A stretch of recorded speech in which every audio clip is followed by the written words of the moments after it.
Donc salut les amis, on se retrouve aujourd'hui pour cette cinquième partie de l'information. Donc nous allons vraiment rentrer dans les détails avec Ishimoku.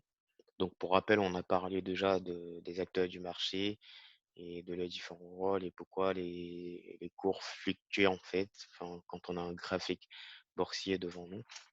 Ensuite, Hem, nous avons vu également les différents ordres qu'on pouvait passer sur un marché financier, que ce soit des ordres en temps réel ou des ordres différés. Par ailleurs, on a également abordé la question de la psychologie du marché. Donc je vous mettrai tous les liens justement, donc je demanderai à ce que tous les liens soient mis dans la description de cette vidéo pour que ceux qui l'ont pas vu puissent aller revoir ça pour être prêts à cette partie Ishimoku justement.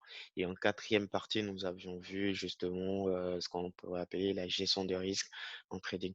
Donc tout ce processus-là a été mis en place pour vous préparer à ce jour-ci en fait, votre première interaction avec votre plateforme de trading. Donc c'est très simple. Aujourd'hui, nous allons rentrer dans le vif du sujet, nous allons parler d'Ishimoku et voilà. Donc je vous avais conseillé d'aller, sur, TradingView. Donc vous faites www.tradingview.com, OK? Une fois que vous êtes là, hop, hop, hop, on a un gros souci, www.tradingview.com, OK? Voilà. Donc une fois que vous êtes sur la plateforme, vous créez un compte et vous vous connectez. Donc on va vous rabâcher le fait qu'il faut créer, il faut voilà, aller vers une version pro. Mais je vous assure que ce n'est pas nécessaire tant, la version gratuite, heu, est capable de nous faire, différentes choses qui sont largement suffisantes pour un trader particulier. Donc à SDK Trading, on a déjà créé notre compte, on est connecté. Une fois qu'on est là, ce qu'on va faire, c'est que on va créer sur les graphiques en fait. Donc 2 choses. Premièrement, ce qui se passe, c'est que bon là, on a le graphique, il y a pas on n'a aucun indicateur, rien du tout. Donc si on veut en fait, rentrer sur une devise, ce qu'on peut faire, c'est que on peut faire l'euro USD directement ici. Mais je vous le conseille pas parce que on peut ce que je vous conseille moi, c'est que si vous rentrez la devise ou l'instrument financier, le produit financier que vous recherchez directement dans cette case-là, toutes les analyses que vous allez faire, vous pourrez les perdre, vous ne pourrez pas les consulter plus tard, vous ne pourrez pas les enregistrer. Par contre, ce que je vais vous conseiller, c'est de rajouter l'euro USD directement dans la watchlist, ce qu'on va appeler la watchlist, bah, c'est notre liste à surveiller. Donc, si vous devez trader des instruments financiers, c'est ici que vous devez les mettre, vous les rajouter. Et une fois qu'on veut y accéder, on double-clique là-dessus. OK? Donc, l'avantage de mettre l'instrument financier dans notre watchlist et d'y accéder permet de faire en sorte que notre analyse, on pourra y accéder à tout moment. OK? Donc, ça peut être dans un an, dans un mois, dans 10 ans, bah, elle sera là. Et l'avantage de la méthode STK Trading, justement, c'est justement de faire tout en une fois. C'est que vous allez repérer vos niveaux de support résistant, vous allez les tracer.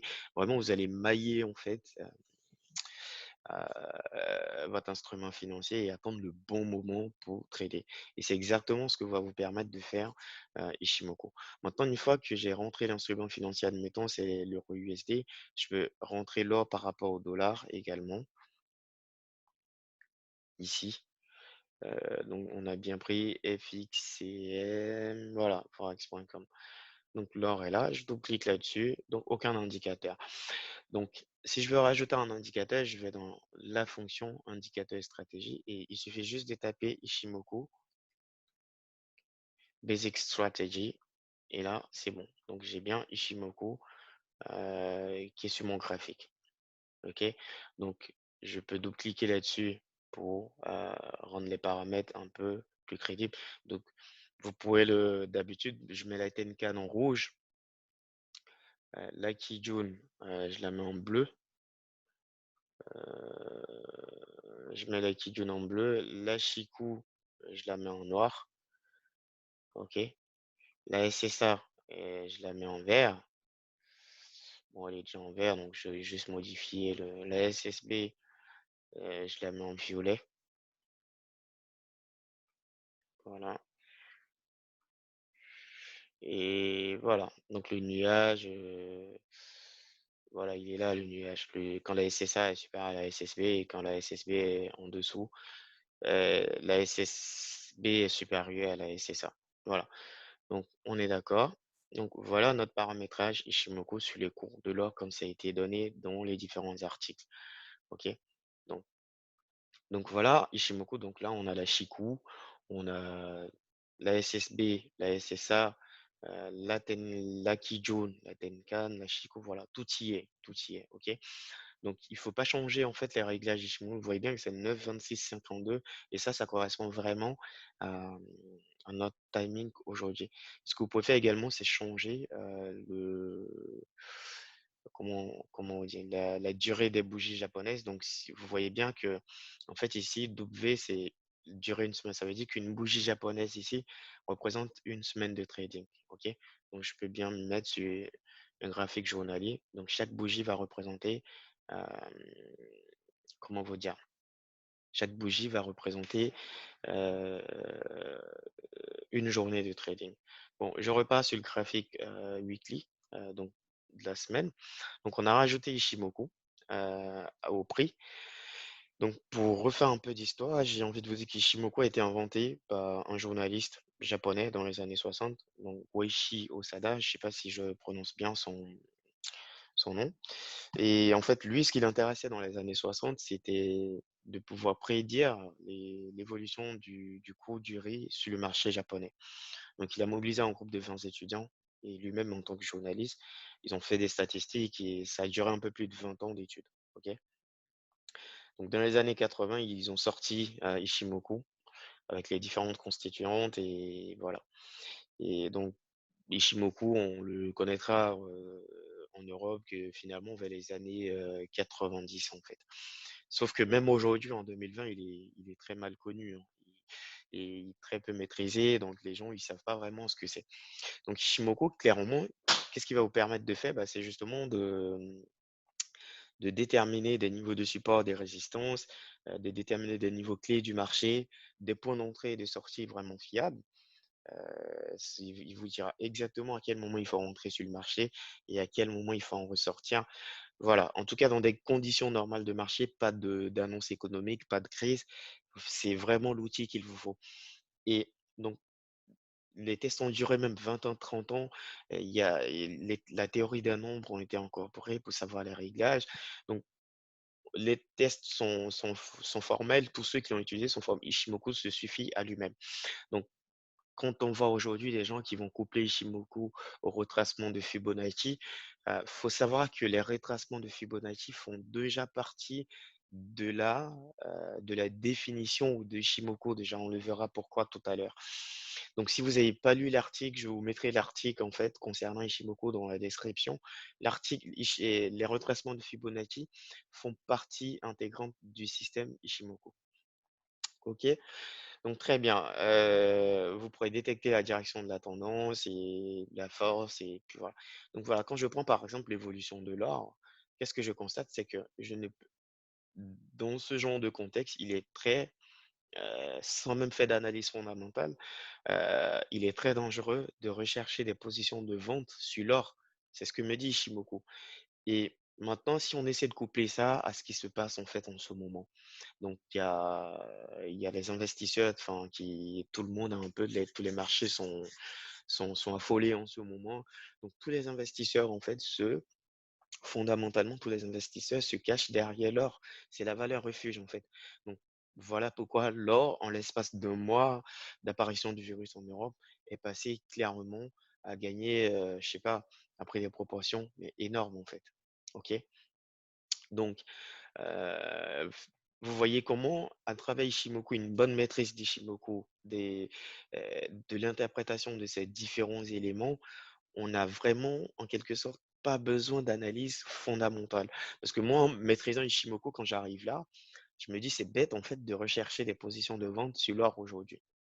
Donc là, c'est très clair. Donc si je dois trader l'or aujourd'hui, il va falloir que je cherche des configurations qui me permettent d'acheter l'or et non vendre. Donc ce n'est pas parce que Ishimoku me dit: «Bah, aujourd'hui, bah, ce qu'il te faut, c'est acheter l'or», que je vais l'acheter bêtement. Donc il va avoir des moments où le marché va s'essouffler, donc il y aura des retracements, donc j'attends le bon moment pour acheter l'or, OK? Mais ce que j'essaie de dire, c'est que c'est très dangereux aujourd'hui de se permettre de vendre, de trader à la vente l'or, en fait, OK? Donc c'est un peu ça qu'Ishimoku va vous permettre de faire, de vous dire tout de suite, est-ce que le marché est vraiment en train d'aller à la hausse ou est en train d'aller à la baisse? Ou est-ce que le marché est en train d'aller, est en train de ranger? Bah, ranger, ça veut dire que, bah, il va zigzaguer entre une position haute, une position basse fixe. Ça veut dire que les investisseurs hésitent entre, comment vous dire? Les investisseurs vont hésiter entre, acheter ou vendre, donc ils vont faire un peu n'importe quoi. Donc c'est vrai que dans ces moments particuliers, ce n'est pas vraiment l'idéal pour nous traders de particuliers surtout de rentrer sur les marchés parce que c'est un moment de forte hésitation de ceux qui possèdent, toutes les liquidités sur les marchés.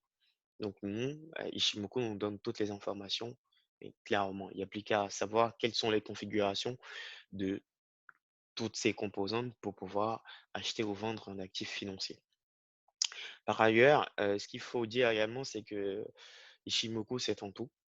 Donc, on ne peut pas, par exemple, prendre uniquement un signal avec la Chikou ou uniquement avec la Kijun ou uniquement avec la Tenkan, pardon, uniquement avec la Kijun ou uniquement avec le nuage. C'est pas possible. Ça a pas de sens.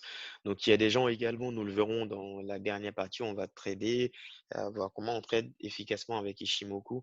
Ils vont vous dire, bah, quand la Tenkan va casser la Kijun vers le haut, ça veut dire que c'est un signal d'achat et quand la Kijun va casser la Tenkan vers le bas, ça veut dire que c'est un signal de vente. Ce n'est pas suffisant, c'est encore très dangereux d'acheter.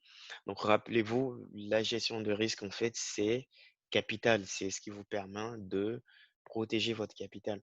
Donc il vous faut rentrer sur le marché avec extrêmement de précision, une extrême précision, en fait. Donc une fois que ça c'est dit, il est important de balayer un peu, les différentes composantes. Donc l'Ashiku, c'est elle que vous voyez, là. Donc l'Ashiku, c'est celle-là, c'est cette courbe en noir, OK? Donc l'Ashiku, on va dire, voilà, l'Ashiku en quelque sorte, c'est le poumon du système Ishimoku ou le cœur si vous voulez. Donc l'Ashiko, c'est on va prendre le cours, clôturé et on va le retarder de 26 périodes en arrière, OK? Ou simplement, c'est une moyenne mobile, simple à une période, retardée de 26 périodes par rapport au cours actuel. Vous me direz: «Quelle est l'utilité de faire ça?» On le verra. C'est que c'est simple, c'est que par son mouvement horizontal, l'Ashiko justement, on pourra voir est-ce que le marché, c'est une période d'hésitement ou d'hésitation, pardonnez, des investisseurs ou ce genre de choses. Et bah, donc selon, la direction de la Chico, on sait tout de suite en temps réel dans quelle direction le marché est en train de partir. Donc c'est le poumon, c'est le cœur, c'est appelez-le comme vous voulez, c'est vraiment le filtre en fait du système. C'est lui qui va vous permettre de filtrer, tous les signaux en fait. Donc on va dire c'est le dernier recours en quelque sorte quand tout quand on va valider tous les paramètres, tous les signaux à travers les autres composants des Shimoku, le dernier recours, en fait, ça va être la Chico. C'est la Chico qui va donner le top pour rentrer sur le marché ou pas. Donc, je vous le dirai au bon moment comment faire avec la Chico. Ensuite, donc on a la Tenkan également. Donc la Tenkan, qu'est-ce qu'on va faire? C'est que, en fait, si on prend, pour calculer, la valeur de la Tenkan à un instant donné, donc la Tenkan, ça va être, c'est celle-là. Donc la Tenkan, c'est bien la courbe en rouge ici qu'on a paramétrée. Donc la Tenkan, c'est une moyenne arithmétique du plus haut et du plus bas des 9 dernières périodes. Mais mieux, pour ceux qui vont utiliser Ishimoku avec Fibonacci, je vous avais dit que ça n'avait pas de sens. En fait, le calcul de la Tenkan, la Tenkan, c'est rien d'autre que le retracement de la Fibonacci, le retracement de Fibonacci à 50% du rectangle qui va contenir les 9 dernières, les 9 bougies, en fait, les 9 dernières périodes. Donc vous n'avez pas besoin de Fibonacci, de coupler Ishimoku avec vos Fibonacci. Donc tous ceux qui vous disent de coupler les retracements de Fibonacci avec Ishimoku, c'est vraiment du n'importe quoi. Ils savent juste pas s'en servir, du système Ishimoku lui-même ou voilà. OK? Et la Tenkan ne s'arrête pas là, c'est que en fait la Tenkan, quand elle est plate, donc on aura une zone de support des résistances, donc c'est elle qui va nous permettre de déterminer les zones de support et des résistances. Et quand elle sera, heu, elle aura pris une direction, donc on sait que la tendance va être forte ou pas. Donc quand elle est horizontale, quand elle accompagne pas les prix, heu, il y a pas de force en fait, les cours ne vont pas pousser assez fort. Mais si elle l'accompagne, ça veut dire que ça va vraiment pousser très fort. Et puis après, ben, on a quoi? On a la Kijun, qui est là, c'est la courbe en bleu. Donc la Kijun, c'est la moyenne arithmétique du plus haut et du plus bas des 26 dernières périodes. Donc vous voyez comment le système est vraiment vicieux, il est extrêmement, précis. Et donc c'est également le retracement de Fibonacci du rectangle qui va contenir les 26 dernières bougies. Donc admettons, on va continuer 1, 2, 3, 4, 5, 6, 7, 8, 9, voilà. Donc si on fait le retracement de Fibonacci sur ces 9 périodes-là, on va retrouver la valeur de la Tenkan, donc c'est là, à 50. Et sur la Kijun, sur les 26 dernières périodes, la Kijun, on voit qu'elle se retrouve là, donc il va se retrouver le retracement de Fibonacci à 50 de ces rectangles qui contient ces 26 dernières périodes, va se retrouver quelque part là. Donc on voit bien que la valeur de la Tenkan est là, à cet instant-là.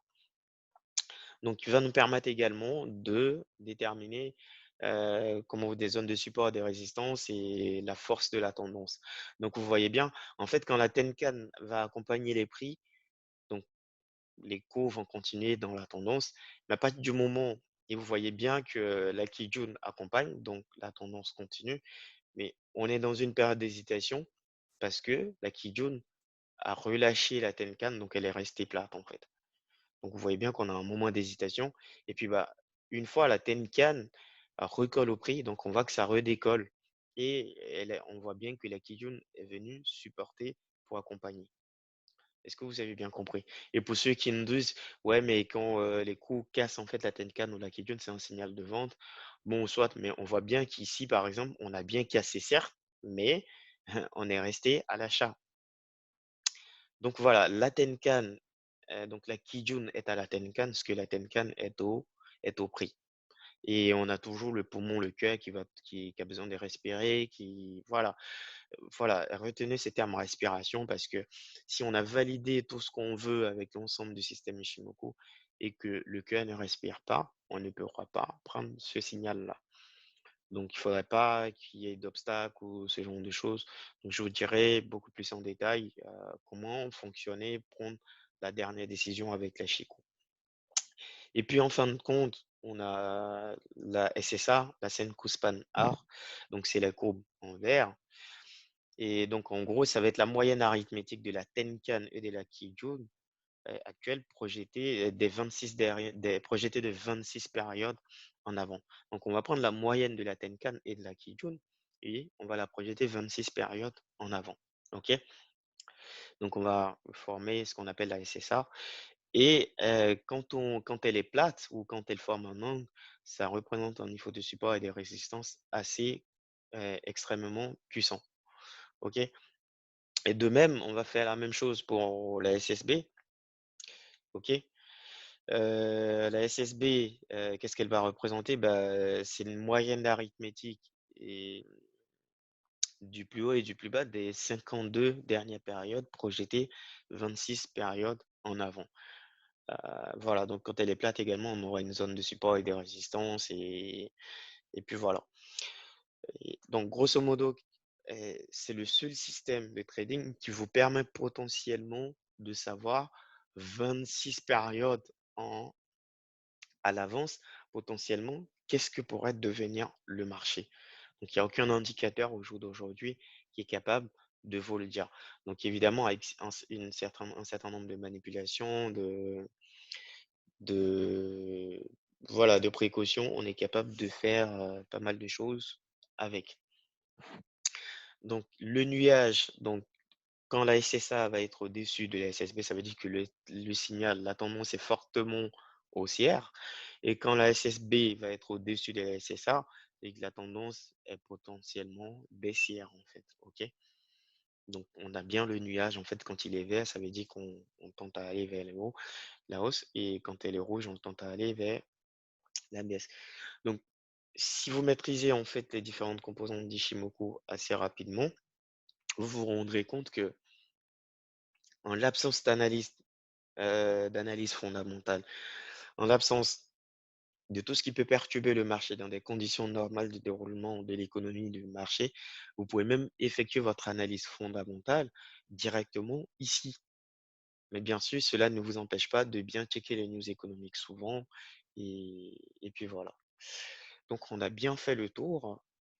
On a vu les différentes composantes d'Ishimoku et donc notamment la Shiku, la Tenkan, la Kijun, la SSA, la SSB, le Kumo. Donc ça c'est le Kumo up et le Kumo down, donc le nuage.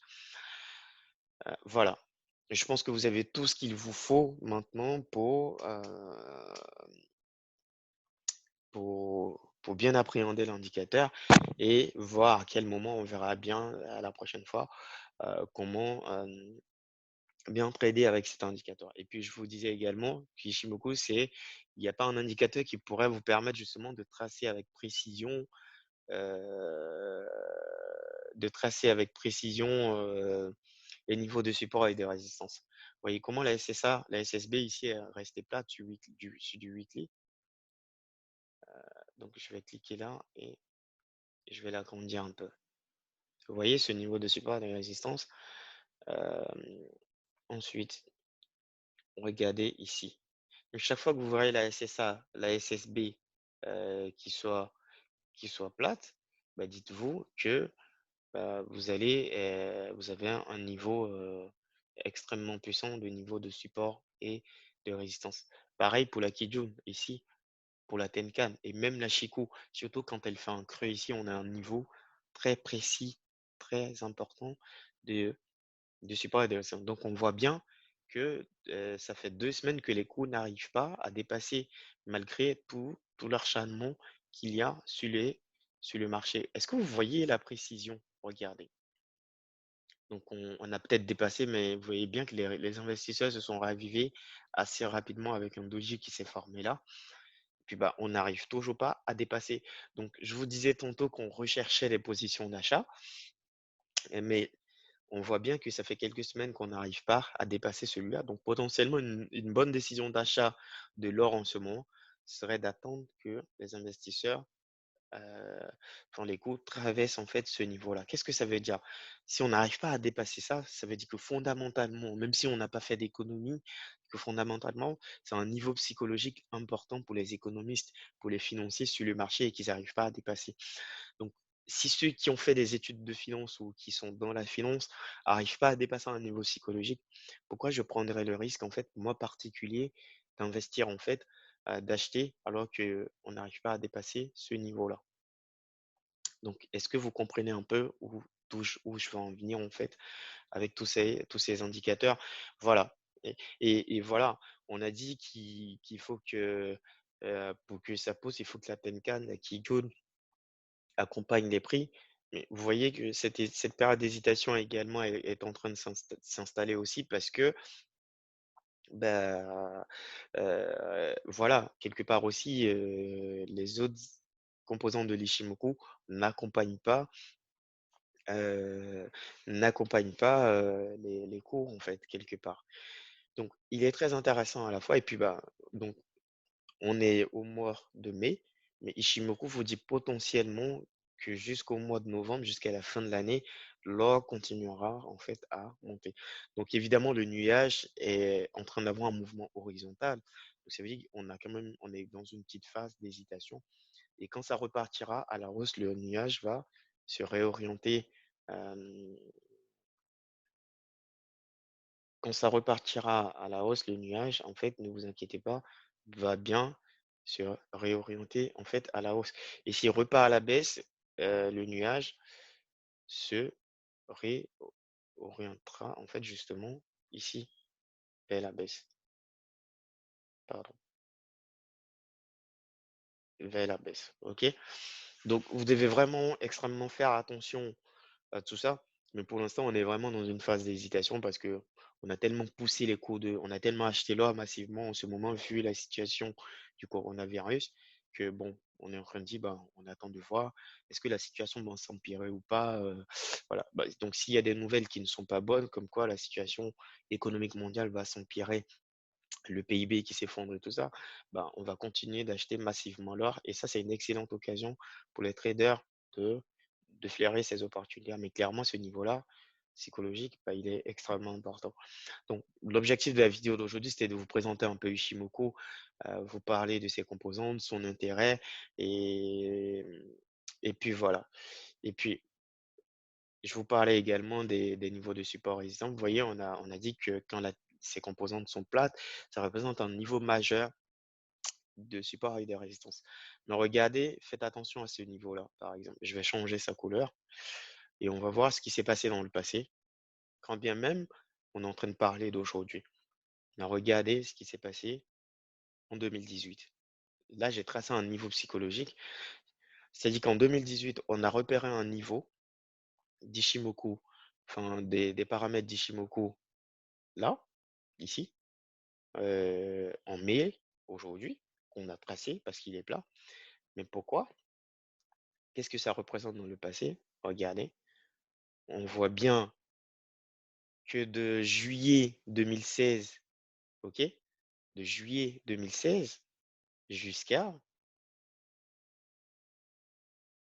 jusqu'à quand? Jusqu'au 10 juin 2019, on n'a jamais pu casser ce niveau-là, OK? On n'a jamais pu casser ce niveau, de l'or. Jusqu'en juin 2019, donc de juillet 2016. Vous voyez comment Ishimoku est extrêmement puissant. Donc en fait, jusqu'à donc ce niveau, on l'a cassé qu'en 2019, donc on a pris 3 ans pour le dépasser. Donc quand les investisseurs, heu, rencontrent en fait, ce même niveau plus tard, donc aujourd'hui, bah, qu'est-ce qu'ils vont se dire? Ils vont se rappeler la conjoncture économique qui s'est déroulée en il y a 3 ans, en 2016, pour pas, donc il y aura vraiment une bataille, en fait, à ce niveau-là, pour le casser ou pas. Donc c'est là où Ishimoku est extrêmement puissant parce qu'il vous donnera tout et vous, tout ce que vous devez faire, c'est attendre, en fait, des confirmations de configuration ou pas pour entrer sur les marchés, c'est tout. Je ne sais pas si on s'est si je me suis bien fait comprendre, mais voilà, j'espère avoir regroupé le maximum, hem, d'informations pour vous permettre justement de de bien comprendre en fait, tout ce qu'on avait à raconter, heu, sur, Ishimoku. Donc surtout retenez qu'une décision d'investissement à partir d'Ishimoku se prend sur l'ensemble. Donc voilà, vous voyez bien que le nuage est bien propice à la hausse. Tenkan et Kijun sont là, voilà. Mais l'Ashiku, à travers un niveau même récent qu'on a pu regarder, voilà, n'arrive pas toujours pas à dépasser, donc j'attends. Maintenant, on va même être un peu vicieux, on va changer la couleur de celui-là, on va le mettre en violet et on va aller voir ce qui s'est passé dans le passé. Pourquoi les investisseurs ont du mal depuis 3 semaines, depuis un mois, à dépasser ce niveau-là. Donc je vous ai dit qu'on est sur un graphique dont une bougie dure, 1 semaine. Donc une bougie, c'est 1 semaine, donc ça fait un mois quasiment qu'on n'arrive pas à dépasser ce niveau. Donc ça veut dire il doit avoir se passer, quelque chose de très important dans le passé. Donc on va aller voir qu'est-ce qui se passe et les investisseurs ont du mal à dépasser ce niveau, en fait. Donc je continue, rappelez-vous, on y va, voilà, on y est. Voilà ce qui se passe. Voilà pourquoi ils n'arrivent pas à dépasser ces niveaux. Parce que d'octobre, heu, du mois d'octobre 2011, quasiment, jusqu'en 2013, on n'a jamais pu casser jusqu'au 10 décembre, donc jusqu'à janvier 2013, on a mis 2 ans à se décider économiquement sur si la valeur qu'on allait accorder à l'or allait en dessous ou au-delà de cette valeur-là. Donc je ne sais pas si vous comprenez un peu ce que c'est. Donc on parle de 2009, 2010, 2011, donc il y a 10 ans à peu près. Donc quand les investisseurs, heu, ils rencontrent ce niveau 10 ans plus tard, donc les conjonctures économiques qui ont fait, donc là je vous parle de 2009, donc c'est la crise. Je ne sais pas si vous vous souvenez, on est au lendemain de la crise de 2008. Ils rencontrent ce même niveau aujourd'hui. Donc avec la crise, les gens se sont baraqués sur l'or et au lendemain de la crise, bah, tout le monde avait acheté de l'or et puis, bah, voilà. Et ceux qui avaient de l'or au lendemain de la crise ont commencé à revendre un peu à des prix un peu exorbitants. Voilà. Mais clairement, ça nous rappelle, on est là parce qu'on a atteint la valeur que l'or avait au lendemain de la crise, de 2008, des subprimes. Donc voilà pourquoi l'or n'arrive pas aujourd'hui à dépasser. Donc voilà, ce que j'essaie de vous expliquer, c'est que vous n'avez pas besoin d'avoir fait des études de longues études de finance, de longues études de voilà, des experts, d'avoir travaillé dans la banque pour réussir en fait en tant que trader particulier. Parce que vous avez bien vu que là, on est juste parti du tracé d'un niveau de résistance au prix de l'or pour deviner ce qui se passe actuellement. Et quand on est reparti voir dans le passé, on a vu pourquoi ça stagnait et on a vu bah, que ça a un rapport avec la crise de 2008. Moi, je suis pas économiste. Oui, je suis ingénieur, je suis docteur, certes, mais je sais interpréter des phénomènes physiques. Mais là, clairement, ce que je viens de faire là, c'est accessible à tout le monde. Donc, je vous laisse un peu réfléchir 2 secondes. Réfléchissez à ça pendant 2 secondes.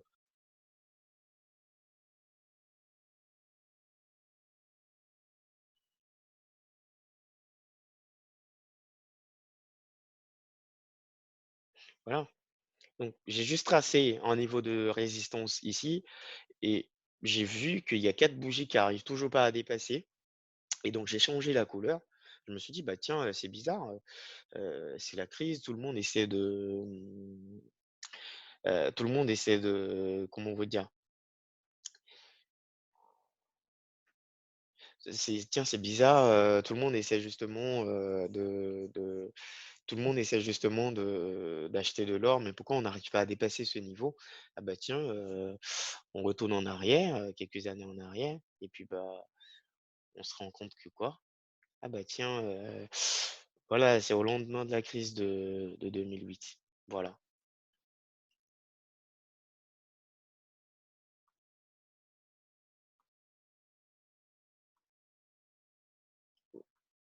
on regardait. Donc après la crise de 2008, quand l'économie a reparti, on a mis quasiment 2 ans à voir si les cours de l'or devaient dépasser ce niveau ou pas. Donc ce genre d'analyse avec Ishimoku, il vous suffit d'une bonne maîtrise avec Ishimoku pour comprendre ce qui se passe vraiment sur les marchés financiers, juste en interprétant vos graphiques, les outils qui vous sont donnés. Vous avez extrêmement d'outils puissants qui vous sont donnés à travers Ishimoku, en fait. Donc ne badinez pas avec et puis voilà. Donc j'espère que j'ai été très clair et que vous avez eu toutes les bonnes informations. Je vous dis à très bientôt pour essayer de faire une espèce d'analyse en fait avec Ishimoku directement sur un actif financier de A à Z et puis voilà.